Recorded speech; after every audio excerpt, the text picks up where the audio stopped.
Could not be a better week to showcase Harbor Town golf links and the RBC heritage. Chris Tremblay has a special guest.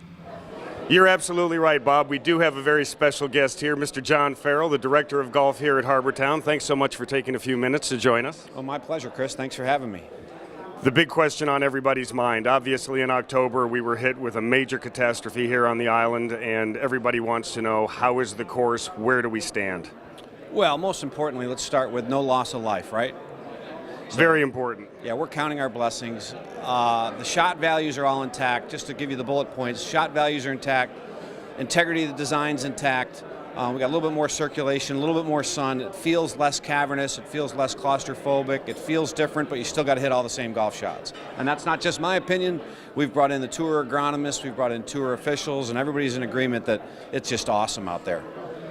Take us step by step, right after the storm, the things that had to be done to get us back and rolling, because obviously not only did you want to get the course ready for the tournament again, but you wanted to get ready for play for the resort. Yeah, we have 52 weeks that are very important to us.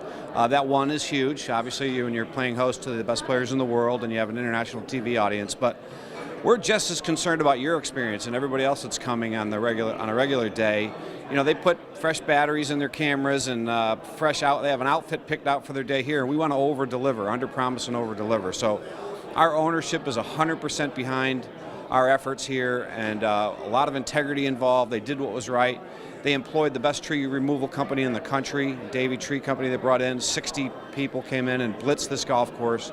We had our golf courses open faster than anybody did, and you know, we did not just the corridors, the playing areas, but the off-course areas too are all clean, debris-free. We were rocking. We were ready to go in just a matter of weeks. We had a couple big trees go down between 10 and 16, and you brought in some big ones to replace them with. We did. Of the 200 and some odd trees that were lost on the golf course proper, only about a dozen or more, a little more affected the shot values, and those were replaced immediately. We went down into Florida, into Lake City, Florida, and brought up some pretty mature trees and have already transplanted those and planted those, and they're going to be ready to block shots and wreak havoc for the heritage coming up in a few weeks. Last year, the greens were new. They played firm and fast. How do you anticipate the course playing again this year, assuming we don't get a deluge of rain between now and then? You know, that's exactly it. The weather's going to play a big part of that, but the firm and fast again. You know, our superintendent plays and respects the game. We want firm and fast all the time. You know, we want you to, if you miss-hit it, you're gonna know it, and if you hit a great shot, it's going to spin and stop. So, firm and fast is our preferred type of condition, and we have every reason to believe we'll have that this year. John, once again, thanks so much for joining us. Oh, my pleasure. Thanks for having me. When we come back from commercial, Bob Stevens is going to have some other special guests for us.